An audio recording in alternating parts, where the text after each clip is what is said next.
नमस्कार, मैं श्रेया।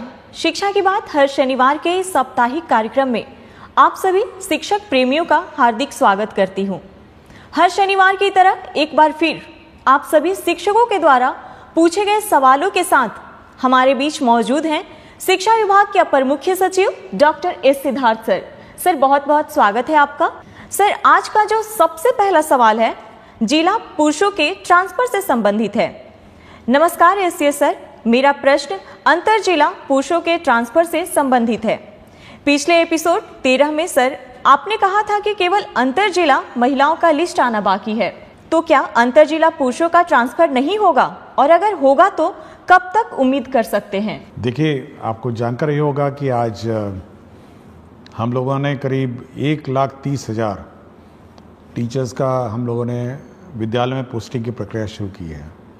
हम लोगों को करीब 1,90,000 आवेदन पत्र प्राप्त हुए थे और 1,30,000 का एक्चुअल स्कूल अलॉटमेंट शुरू हुआ है। ये पूरी प्रक्रिया करीब 15 दिन लगेगा और डीओ सब इसी में लगे हुए हैं। डीओ को ये काम दिया गया है और कर रहे हैं। ये बात मैंने कभी नहीं कहा कि पुरुषों का स्थानांतरण नहीं होगा, और जैसा कि आप आंकड़ों से देखते हैं कि करीब इसमें भी हम लोगों ने करीब 8 से 9,000 पुरुषों का नाम इसमें शामिल किया है, पुरुष टीचर। देखिए, जब भी स्थानांतरण किया जाता है तो 2-3 बातों का बहुत ध्यान रखा जाता है। इतनी बड़ी संख्या एक तो है, 1,90,000 है और आवेदन पत्र हैं। हम लोग 2-3 चीज़ें देखते हैं। पहले तो है वैकेंसी होनी चाहिए, जहाँ पे टीचर मांग रहे हैं वहाँ वैकेंसी होनी चाहिए। और दूसरा ये देखते हैं कि जो हमारा इंटर डिस्ट्रिक्ट जो स्टूडेंट टीचर रेशो है, मतलब जो छात्र और टीचर अनुपात है, उसको भी हम लोग ध्यान देते हैं।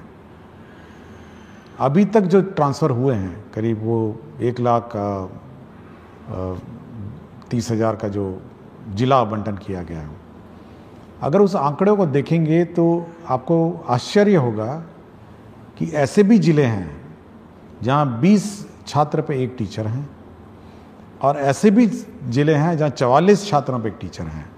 तो आप देखिएगा कि पूरे राज्य में कितना, मतलब इस अनुपात में भी अंतर आ गया है कि एक तरफ 20 छात्र पे एक टीचर हो गए, एक तरफ 44 छात्र में टीचर हो गए। भाई इस कारण से हुआ है क्योंकि जो टीचर उन ज़िलों में थे जहाँ पे 44 छात्र पर टीचर थे, वो सब ऐसे ज़िलों में चले गए हैं जहाँ पे पहले ही टीचर बहुत ज़्यादा थे। तो एक तो हम लोगों को ये मेंटेन करना पड़ता है। पूरे राज्य का औसतन है 30 छात्र पर टीचर हैं। तो हम लोग को ये नियंत्रण रखना पड़ता है कि ऐसा ना हो कि अचानक एक ज़िला ऐसा हो जहाँ पे 10 छात्र हो जाएंगे एक टीचर पे। और जैसे ही ये ट्रांसफर्स होते हैं, देखिए एक चीज़ आपको सभी को सोचना भी चाहिए कि जहाँ से टीचर हटते हैं वहाँ स्कूल बंद भी होने लग जाते हैं। मतलब क्योंकि टीचर की कमी हो जाती है, जहाँ पे 5 टीचर थे अब 2 टीचर हो जाएंगे, तो स्कूल भी बंद होने लगते हैं। तो एक और जहाँ पे टीचर्स की अपनी व्यक्तिगत समस्याएं हैं, वहाँ पे सभी को छात्रों की भी समस्याओं को समझना चाहिए। मतलब छात्र भी, मतलब जहाँ उसको 5 टीचर आज थे, जैसे ही वो टीचर स्थानांतरण होकर चले जाएंगे उसके बाद 2 टीचर बच जाएगा, और वही 5-6 क्लासेस जो हैं वो अब 2 टीचर पढ़ाएंगे। तो कितना कठिनाई छात्र को होगा। तो ये सब देखते हुए हम लोग करते हैं। फिर भी हम लोगों ने 1,30,000 टीचर्स अकोमोडेट किए हैं, और सबसे ज़्यादा जो हम लोग का प्रेशर है, जो सबसे ज़्यादा टीचर्स का स्थानांतरण का जो दबाव है वो है पटना ज़िला में। और पटना ज़िला में इतना ज़्यादा दबाव है, ऐसा लगता है जैसे, मतलब एक अनुमान हम कहेंगे कि 15,000 टीचर जो हैं और पटना की तरफ जिला का ऑप्शन दे चुके हैं। तो इतनी बड़ी संख्या में जैसे ही 15,000 टीचर हम लोग अकोमोडेट करने की कोशिश करते हैं, तो आप अनुमान लगा सकते हैं कि मतलब स्टूडेंट और टीचर रेशो पूरे राज्य का कितना मतलब अजीब हो जाएगा। तो हम लोग कोशिश कर रहे हैं। हम लोग जहाँ जहाँ पुरुषों ने मांगा, जहाँ पर वैकेंसीज थी, जहाँ जहाँ टीचर्स कम थे, हम लोगों ने वहाँ ज़िलों में पुरुषों को भी हम लोगों ने अकोमोडेट किया। अभी उनके इनबॉक्स में दिख नहीं रहा होगा, 1-2 दिन में वो भी पुरुषों में भी दिख जाएगा। तो धीरे धीरे जैसे जैसे वैकेंसीज आती जाएंगी या हम लोग को दिखने लग जाएंगी, हम लोग करेंगे। तो मैंने कभी ये नहीं कहा कि पुरुषों का नहीं करेंगे, हम केवल यही एक कंस्ट्रेंट है कि हम लोग शिक्षक छात्र अनुपात देखते हैं और वैकेंसी देखते हैं, और जैसे जैसे होगा होगा। लेकिन टीचर्स को भी समझना चाहिए कि छात्रों पर क्या गुजरती है और कितना कष्ट हमारे छात्रों पर होता है। सर, अगला सवाल है, आदरणीय अपर मुख्य सचिव, शिक्षा विभाग पटना बिहार, ज्ञातव्य है कि आपके द्वारा गठित समिति के निर्देशानुसार पिछले अप्रैल माह में लगभग 17,000 के आसपास शिक्षकों के स्थानांतरण हेतु जिला आवंटित कर दिया गया है, परंतु विद्यालय आवंटन की प्रक्रिया अभी भी अपूर्णता की ओर है। महोदय, अनेकानेक शिक्षक व शिक्षिका के पुत्र व पुत्री का नामांकन नए सत्र में नए विद्यालय में होने हैं। विद्यालय आवंटन की प्रतीक्षा में टकटकी लगाए बैठे अनेक शिक्षक व शिक्षिका अपने पुत्र पुत्री और प्रतिपाल्य का नामांकन नहीं करा पा रहे हैं। महोदय से विनम्रता पूर्वक अनुरोध है कि जिन शिक्षक व शिक्षिका का जिला आवंटन हो चुका है उन्हें यथाशीघ्र विद्यालय आवंटित कराने की महती कृपा करें। आपका ही अपना सेवक। देखिए, ये ज़रूर है कि थोड़ा विलम्ब हुआ है सभी को अपना विद्यालय अलॉटमेंट का, लेकिन मैं चाहूँगा कि सभी शिक्षकों को इसकी प्रक्रिया की भी थोड़ी जानकारी देना चाहता हूँ कि किस प्रकार कितना कठिन होता है ये स्कूल आवंटन का प्रक्रिया। देखिए, अगर कोई नया टीचर आता है, जैसे TRE 3 आपने देखा होगा, हम लोगों ने प्रखंड मांगा और सबको अलॉट कर दिया। ये बहुत सिंपल प्रक्रिया है कि नया टीचर आया और उसको स्कूल में। लेकिन यदि कोई TRE 1 और TRE 2 जिसको पूर्व में पहले ही स्कूल आवंटित है और वो ऑलरेडी पदस्थापित है, स्कूल में संचालित है, उसका ट्रांसफ़र सबसे डिफिकल्ट काम है, क्योंकि उसको उस स्कूल से हटाना है, दूसरे स्कूल में ले जाना है, और 38 जिलों से टीचरों को चलना है, मतलब शिफ्ट होना है, और 38 जिलों में पोस्टिंग करना है। मतलब आप अगर उस शीट को देखेंगे, जब शीट देखते हैं तो बिल्कुल भयावह दिखता है कि 1,90,000 टीचर जो पूर्व में किसी व्यवस्था से पोस्टेड थे और अपने अपने जिलों में पोस्टेड थे, कोई भी ऑर्डर से, जिस भी ऑर्डर से हो, रैंडम कर दिया गया हो या अन्य है, उस पूरी व्यवस्था को जब हम लोग फिर एक बार रिकैलकुलेट करते हैं और ऑप्शन के हिसाब से 1,90,000 अभ्यावेदन में से हम लोग करीब 1,30,000 हम लोग निकाल पाए हैं। 1,30,000 का मतलब ये है कि 1,30,000 टीचर इधर से उधर जा रहे हैं, मतलब स्कूल से दूसरे स्कूल जा रहे हैं, ये टीचर उधर से उधर जा रहा है। तो इतनी कॉम्प्लिकेटेड जो प्रक्रिया है, और उसमें ये भी देखना है कि जो टीचर जब जा रहा है तो उसका रिप्लेसमेंट दूसरा टीचर कर रहा है नहीं कर रहा है। पता चला मैथ्स का टीचर चला गया एक स्कूल छोड़ के, दूसरा मैथ्स का टीचर पहुंचा नहीं, या फिर प्राइमरी में 5 टीचर में थे, 3 टीचर चले गए, पता चला 3 टीचर रिप्लेस नहीं हुए। तो एक किसी स्थापित व्यवस्था जिसमें पहले से ही किसी व्यवस्था में पोस्टिंग TRE 1 TRE 2 हो गया हो या अन्य जो पोस्टिंग हो गया हो, उस पूरे पोस्टिंग व्यवस्था को फिर से अभ्यावेदन के हिसाब से मतलब उनके प्लेस ऑफ पोस्टिंग को परिवर्तित करने में बहुत मेहनत लगता है, और ये केवल एक सॉफ्टवेयर के माध्यम से ही हो सकता है कि लोग अपना करेंगे। और हम लोगों ने काम शुरू कर दिया है, जैसे कि मैंने पहले प्रश्न में बताया, और सभी को 23 से 30 तक नए स्कूल में ज्वाइन करना होगा, और 20 तारीख को सभी के ई-शिक्षा कोश के जो ऐप है, जो उनका वेबसाइट है, उसमें आपको ट्रांसफ़र ऑर्डर मिल जाएगा, और इसी हिसाब से वो अपना प्लानिंग कर सकते हैं। लेकिन टीचर्स को ये समझना चाहिए कि एक स्थापित पोस्टेड व्यवस्था जहाँ पर पहले ही पोस्टिंग हो गई हो, और जहाँ पर मेरे ख्याल से बहुत सारे टीचर ऐसे भी थे जो सोचे भी नहीं होंगे कि 3 साल पहले इनका ट्रांसफ़र हो सकेगा, और ये उम्मीद नहीं होगी, लेकिन हम लोगों ने उन संवेदनशील होकर उनसे आवेदन पत्र लिए, उनके कष्ट समझे, और हम लोगों ने कहा कि नहीं, हम लोग जहाँ तक संभव हो करेंगे, और हम लोगों ने 1,30,000 टीचर्स का सिलेक्शन किया और पोस्टिंग कर रहे हैं, और जो बच गए हैं वह भी निराश नहीं हो। हम लोग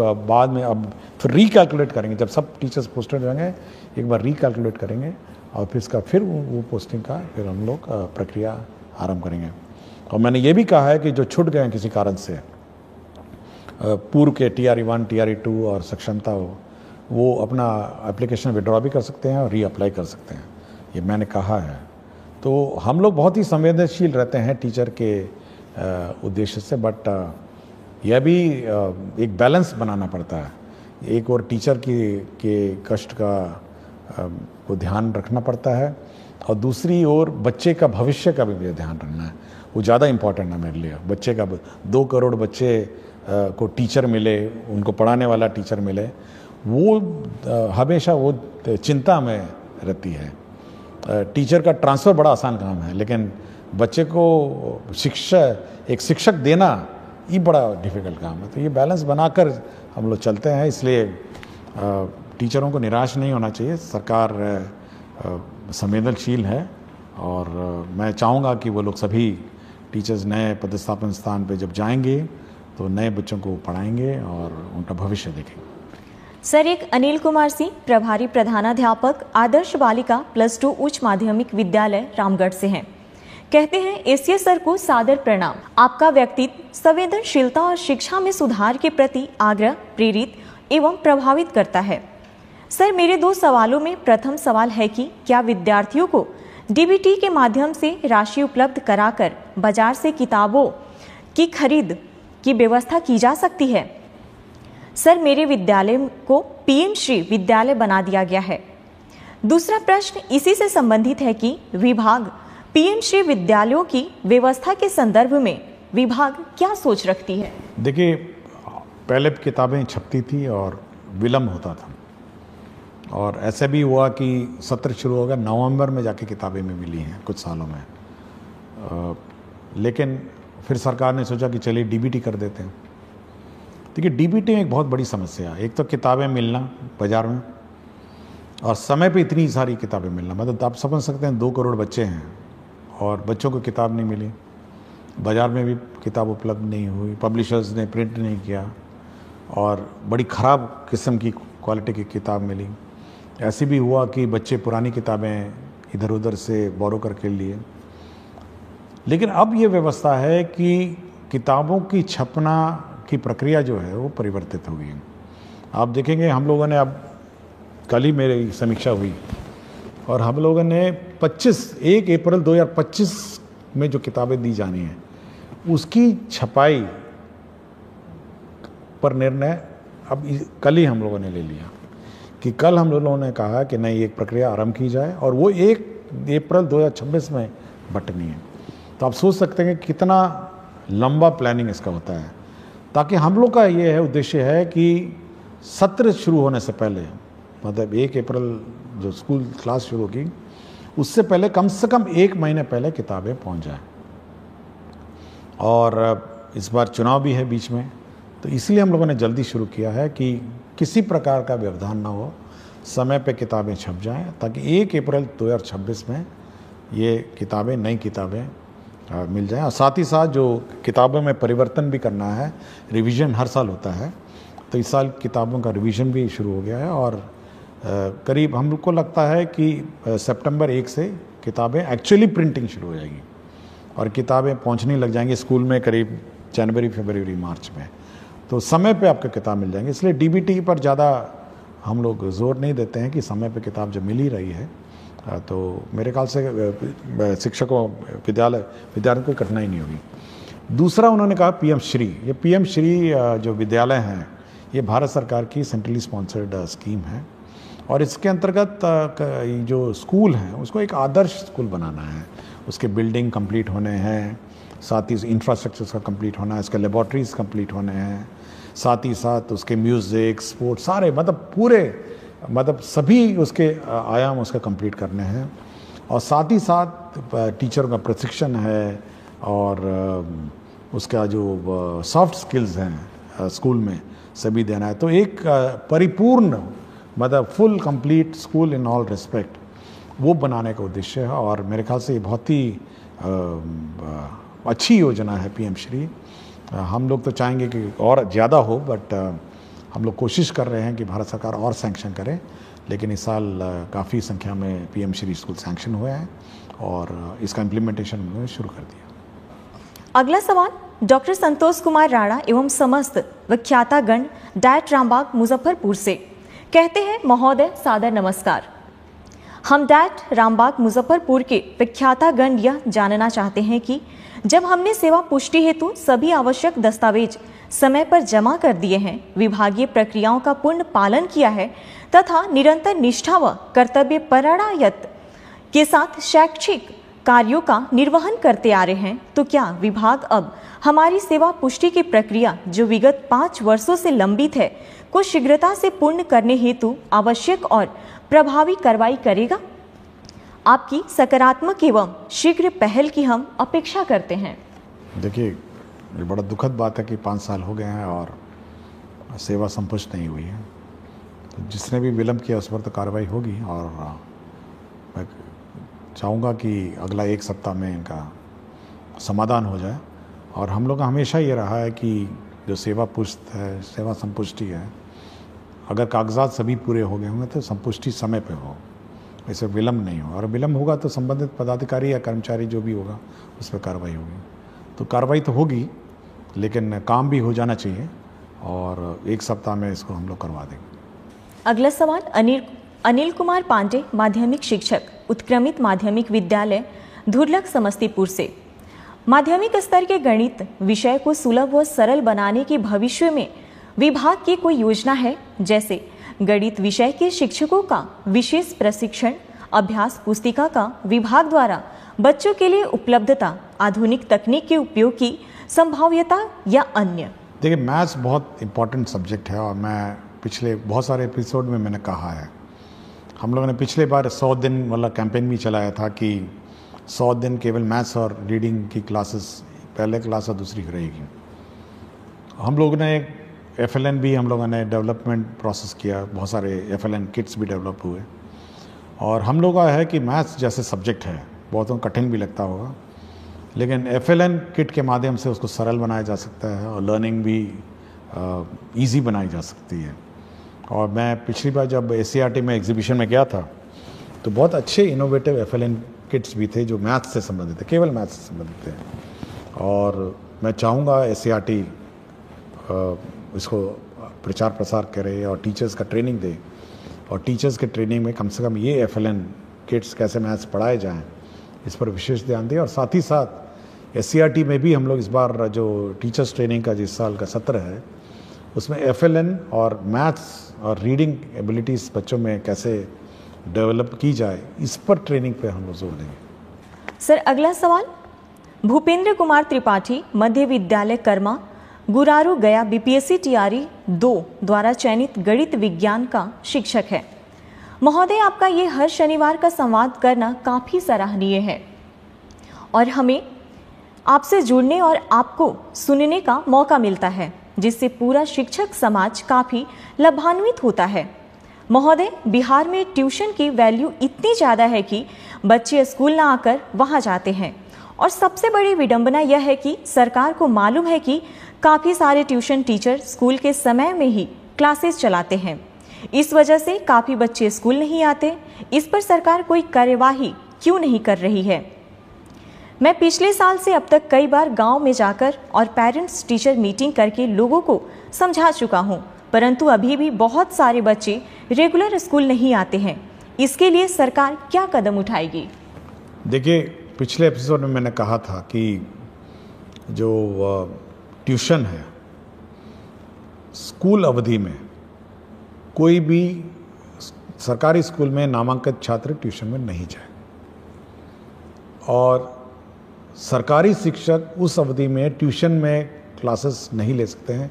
यह पूर्ण रूप से प्रतिबंधित है। और यह भी प्रतिबंधित है कि कोई भी सरकारी शिक्षक ट्यूशन नहीं पढ़ा सकते हैं, ये बिल्कुल प्रतिबंधित है।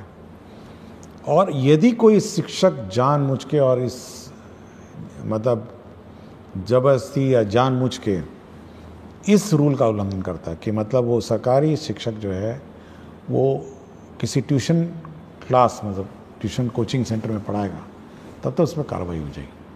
उसका काम ये है कि जो हमारे स्टूडेंट हैं, सरकारी स्कूल में स्टूडेंट हैं, उनको पढ़ाए। यह बिल्कुल अलाउड नहीं है कि कोई भी सरकारी टीचर किसी कोचिंग सेंटर में पढ़ाएंगे। ये मैं बिल्कुल स्पष्ट कर दिया हूँ और इस संबंध में हम लोग स्पष्ट निर्देश भी देंगे। और कोई कंप्लेंट आएगा तो उस पर तो कार्रवाई हो जाएगी, क्योंकि यह हम लोग नहीं चाहते हैं कि एक कोई स्टूडेंट मतलब यह देखे कि अपना टीचर ही जब चला गया ट्यूशन पढ़ाने तो वो भी चला जाएगा, नहीं, स्वाभाविक है।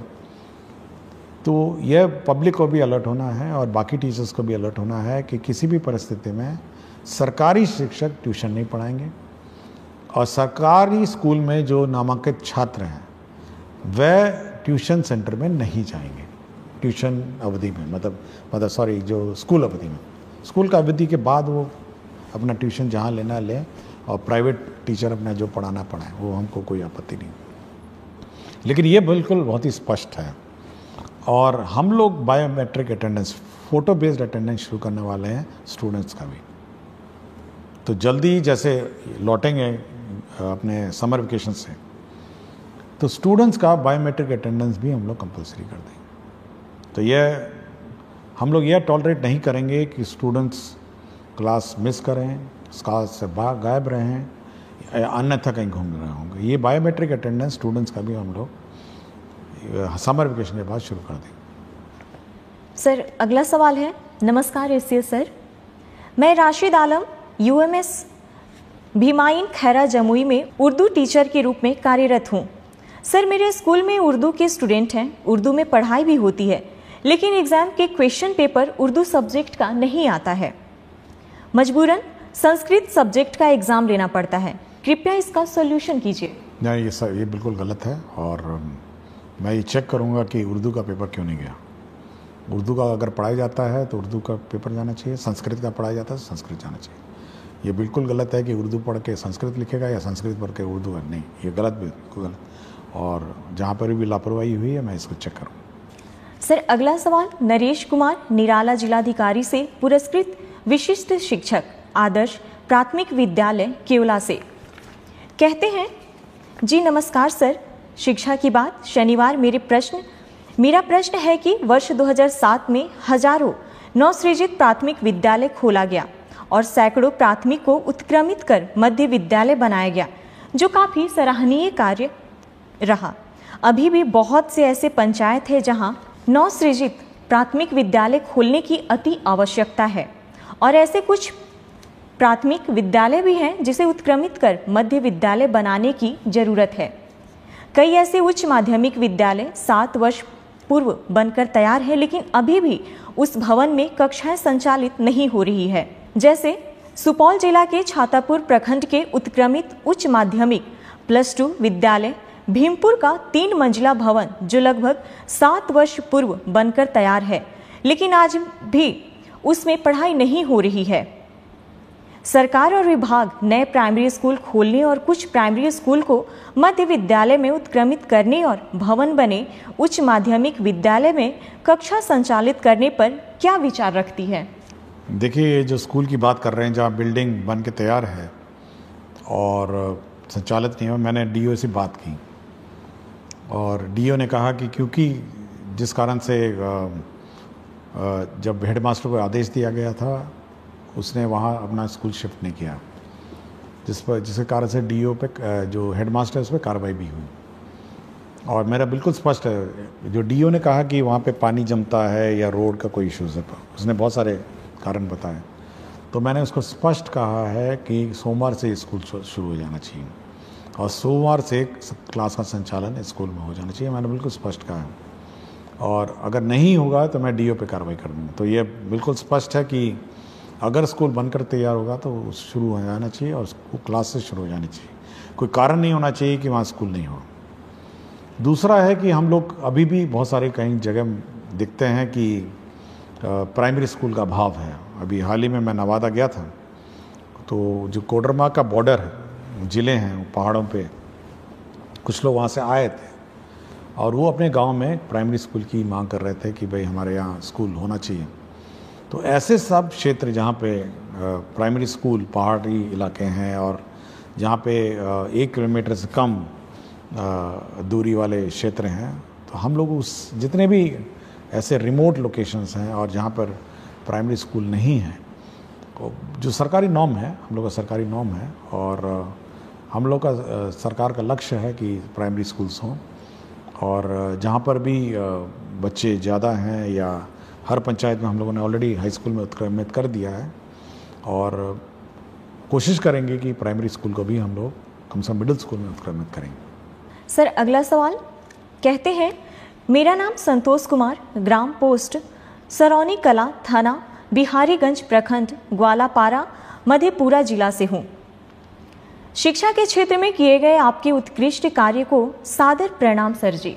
जब से बिहार में शिक्षा का पद आप और के पाठक सर जी संभाले हैं, तब से बिहार में शिक्षा के क्षेत्र में काफी सुधार हुआ है। मुझे आप पर बहुत गर्व है सर जी। महोदय से मेरा प्रश्न यह है कि जिस प्रकार से बच्चों को सर्वांगीण विकास के लिए खेलकूद एवं कला प्रशिक्षण भी अनिवार्य है, जिसमें बच्चों को खेल तो कराया जाता है किंतु कला नहीं सिखाया जाता है, जबकि शिक्षा और कला एक दूसरे का पूरक है।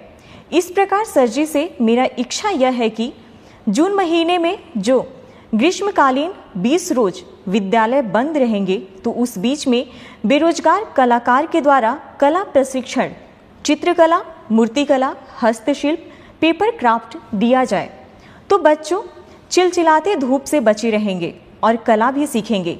एक बार फिर आप मुख्य सचिव डॉक्टर एस सिद्धार्थ सर जी से सादर प्रार्थना है कि बेरोजगार कलाकार को कुछ मानदेय पर ग्रीष्मावकाश विद्यालय में कला प्रशिक्षण शुरू करने की कृपा की जाए। पूरा ईमानदारी के साथ प्रशिक्षण देंगे। इस मानदेय से हम जैसे गरीब कलाकार की आगे पढ़ाई जारी रह सके। मेरे घर की जिम्मेदारी मेरे ऊपर है। मेरे पिताजी पैर से विकलांग हैं। मेरा इच्छा है कि हम ललित कला शिक्षक बने। नहीं, सुझाव तो बहुत अच्छा है, और स्कूलों में संपर्क कैंप, टीचर्स तो सब छुट्टी पे चले जाएंगे, और जैसे कि मैंने कहा कि सभी लोग अपना ग्रीष्म अवकाश में जाएंगे, लेकिन इस प्रकार के जो स्थानीय लोकल कलाकार हैं समर कैंप्स ज़रूर चला सकते हैं गांव में। और हम लोग कुछ प्लान आउट करते हैं कि हम लोगों ने कुछ NGOs को भी कहा है समर कैंप्स चलाने को, और एक व्यवस्था विकसित करते हैं कि बाकी गांव में भी कला, म्यूज़िक, डांस और स्पोर्ट्स का समर कैंप्स चले, और आर्ट और क्राफ्ट का भी कुछ कोशिश करते हैं। लेकिन आइडिया अच्छा है और सुझाव अच्छा है, इस पर मैं कुछ वर्कआउट करता हूँ। एक सवाल है सर, नमस्ते। मैं शशिकांत कुमार, प्राथमिक विद्यालय ताती टोला, बभन गामा, जिला खगड़िया से में 2014 से शिक्षक के रूप में कार्यरत हूँ। मुझे समाज सेवा करना अच्छा लगता है। सरकार के द्वारा किसी प्रकार की योजना सरजमी तक लाना एक कठिन परिश्रम है। बदलते समय में हर व्यक्ति अपने निजी स्वार्थ के कारण सरकार के द्वारा महत्वाकांक्षी योजना को लोगों तक नहीं पहुंचा पाते हैं। सर, अब मैं राष्ट्रीय शिक्षा नीति 2020 में प्रथम कक्षा से नीचे 2 कक्षा का संचालन करने की चर्चा है, जिसमें आंगनबाड़ी प्रत्येक वार्ड में संचालित किया जाता है, और आंगनबाड़ी में 2 महिला स्टाफ सेविका और सहायिका होते हैं। छोटे बच्चों का प्रथम स्कूल आंगनबाड़ी ही होते हैं, परंतु मध्यम वर्ग के बच्चे प्ले स्कूल जाते हैं। आंगनबाड़ी में 2 महिला स्टाफ, सेविका और सहायिका का कार्य। सेविका प्रधान संचालन करता एवं सहायिका बच्चों को लाना और मध्याह्न भोजन बनाकर खिलाना। सेविका द्वारा 16 से 20 पंजी का संधारण करना होता है। स्टाफ उपस्थिति पंजी, अन्नप्राशन पंजी, गोद भराई पंजी, भंडार पंजी, टीकाकरण पंजी, सामाजिक बैठक पंजी, दूध वितरण पंजी, राशन वितरण पंजी, बालवाड़ी बच्चा उपस्थिति पंजी, विवाह पंजी, विवाह, मृत्यु एवं जन्म पंजी, महिला मंडल बैठक पंजी, सर्वे पंजी, निरीक्षण पंजी, वजन पंजी, मुख्यमंत्री कल्याण कन्या उत्थान योजना पंजी, प्रधानमंत्री मातृ वंदना योजना पंजी, जिसमें सेविका क्या क्या करे। सरकार की शिक्षा और पहल में जन्म के बाद 3 से 6 साल में के बच्चों को बालवाड़ी में शिक्षा दी जाती है, जिसमें शैक्षणिक गतिविधि के लिए स्टाफ की कमी है। सर, मेरा ध्यान शिक्षा सेवा की ओर है।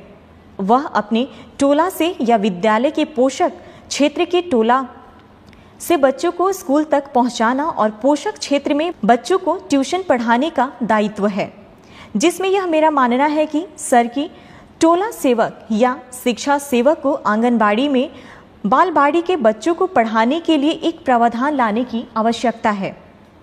क्योंकि सर एक सरकार की योजना को मैं समझना चाहता रहा हूँ कि एक वार्ड में प्रायः एक आंगनबाड़ी होते हैं, प्रत्येक वार्ड में 80 से 100 बच्चे रहते हैं, परंतु आंगनबाड़ी में बालवाड़ी में 40 बच्चों का नामांकन किया जाता है, शेष बच्चे इधर उधर रह जाते हैं, जिस कारण जब वह बच्चा 6 वर्ष का हो जाता है तो उसे पढ़ना और विद्यालय जाना अच्छा नहीं लगता है। सर अंत में मैं यह कहना चाहता हूँ कि वर्तमान समय में सरकारी विद्यालय में शिक्षक की उपस्थिति ठीक ठाक हो गई है और शिक्षक सेवक को बालवाड़ी में बच्चों को पढ़ाने के लिए समय का प्रावधान लाना चाहिए। देखिए, ये ज़रूर जो सुझाव करता है, उन्होंने आंगनबाड़ी में जितने प्रतिवेदन और प्रपत्र भरने पड़ते हैं, मैं भी बड़ा आश्चर्य हुआ कि इतनी रिपोर्ट्स और कागजात किसी आंगनबाड़ी सेविका को भरने पड़ते हैं। ये बड़ा, मैं भी बहुत आश्चर्य रहा और बहुत अच्छा उन्होंने जानकारी दी। हम लोग का ये जो कार्यक्रम है उसमें ये है कि जितने भी हम लोग आंगनवाड़ी के बच्चे हैं वो तो आंगनवाड़ी में पढ़ते हैं, 40 बच्चे जैसे कहा, और बाकी बच्चों को प्री स्कूल के रूप में जो प्राइमरी स्कूल है उसमें रखने का प्रावधान है। और हम लोग ने शुरू ही किया अभी कि जितने भी नॉन आंगनवाड़ी, जो आंगनवाड़ी में बच्चे नहीं हैं, उनको प्ले स्कूल के रूप में प्राइमरी स्कूल में रखा जाए और जिसको कहते हैं प्री प्राइमरी, और उसमें रखने के बाद 2 साल रखने के बाद फिर वो बच्चे अपना स्कूल में आ जाएंगे। तो ये व्यवस्था करने के लिए हम लोगों ने कार्यक्रम बनाया और ऑलरेडी हम लोग बहुत स्कूल में शुरू कर चुके हैं। और मैं ज़रूर इसका रिव्यू करूँगा कि सभी प्राइमरी स्कूल्स में प्री प्राइमरी क्लासेस भी हों जहाँ पे ये सब बच्चे रहें, और साथ ही साथ आंगनवाड़ी में तो है ही हैं बच्चे। तो ये रिव्यू करूँगा। और ये अच्छा सुझाव था कि जो टोला सेवक हैं, तालीमी मरकज़ हैं और अन्य जो साधन सेवी सब हैं, तो ये सब इसमें सहयोग कर सकेंगे और बच्चे कम से कम प्राइमरी स्कूल से पहले 2 साल पहले ही स्कूल में कम से कम 1 घंटा आएँ और बैठें और जाएँ। ये व्यवस्था हम लोग लागू करें। बहुत बहुत शुक्रिया सर। अगला सवाल एक शिक्षिका प्रखंड पोठिया किशनगंज से हैं। महोदय, मैं 14 वर्षों से प्रभार में हूँ। आए दिन बच्चों की उपस्थिति बढ़ाने के लिए नए नवाचार करती रहती हूँ, परंतु सहायक शिक्षकों द्वारा विद्यालय में कभी उपस्थिति को लेकर गंभीरता नहीं दिखाई देती है। क्या बच्चों के उपस्थिति की जिम्मेदार केवल प्रधान शिक्षकों की है? क्या ड्रॉप आउट हुए बच्चों को विद्यालय से जोड़ने में वर्ग शिक्षकों की कोई भूमिका नहीं? देखिए, जैसे कि कहा है कि हम लोगों ने हर क्लास के लिए क्लास टीचर अपॉइंट करने को कहा है, और उस क्लास टीचर की जवाबदेही है कि उसके जो बच्चे हैं वो सभी स्कूल आएँ और मॉनिटर उसको करना है। ये प्रधान अध्यापक का काम नहीं। प्रधान अध्यापक का काम है कि भाई वो इकट्ठा करेंगे आंकड़े, लेकिन हर क्लास का अपना इंडिविजुअल क्लास टीचर है और उसको मॉनिटर करना है कि कौन बच्चा आया, कौन बच्चा नहीं आया, और ये उसका काम है। ये नहीं कह सकता कि भाई प्रधान अध्यापक जाने कि कौन सा बच्चा आ रहा है, जा रहा है। ये हर क्लास टीचर, हर क्लास का टीचर को है। और यह भी हम लोगों ने कहा है कि उसी का काम है मिड डे मील उसको खिलाना, उसी का काम है कि वो मिड डे मील खाया नहीं खाया, अटेंडेंस चेक करना, अटेंडेंस दस्तखत करना, तो सारा काम उसी का है। तो हर क्लास का क्लास टीचर को अपनी जवाबदेही निर्धारित है और उसकी रिस्पॉन्सिबिलिटी। अगला सवाल सर, मैं सुहानी कुमारी वर्ग 7वीं कन्या मध्य विद्यालय अमला टोला में पढ़ती हूँ, लेकिन मुझे अभी तक पुस्तक नहीं मिला है। अब तो कुछ दिनों में गर्मी की छुट्टी होने वाली है। समझ नहीं आ रहा है कि बच्चे बिना पुस्तक के कैसे पढ़ेंगे। सिद्धार्थ सर से मेरी विनती है कि हम बच्चों को जल्द से जल्द पुस्तक प्राप्त करवाएं। देखिए, मुझे जब प्रश्न आया था तो मैंने टेक्स्ट बुक कॉर्पोरेशन में बात की और डीओ पटना से भी बात की, और देखिए समय पे किताब हम लोगों को उपलब्ध कराना था, क्यों नहीं हुआ ये मैं एक बार चेक करूँगा। लेकिन जहाँ तक आवेदिका का है तो ये मंडे को ये किताब इनको मिल जाएगी। लेकिन ये रिव्यू करूँगा कि समर वेकेशन से पहले कम से कम सारे बच्चों को किताब मिल जाए, ताकि समर वेकेशन में जो भी जिसको समय मिले अपना बैठ के अपना पढ़े। और ये घटना होनी नहीं चाहिए थी, बट मंडे को इसको किताब मिल जाएगी। लेकिन कोशिश करेंगे कि अब ये डिले नहीं हो। सर आज का आखिरी सवाल, सर लाइब्रेरियन की वैकेंसी कब तक आएगी? कृपया इस पर संज्ञान लें, आपकी विश्वासी। हम लोग अभी कैलकुलेशन कर रहे हैं, इस पर हम लोग देख रहे हैं कि क्या वैकेंसीज हैं और क्या है। एक बार देख लेंगे, उसके बाद इस पर निर्णय करेंगे। बहुत बहुत धन्यवाद सर। अगले सप्ताह फिर से मुलाकात होगी शिक्षा की बात हर शनिवार के साथ।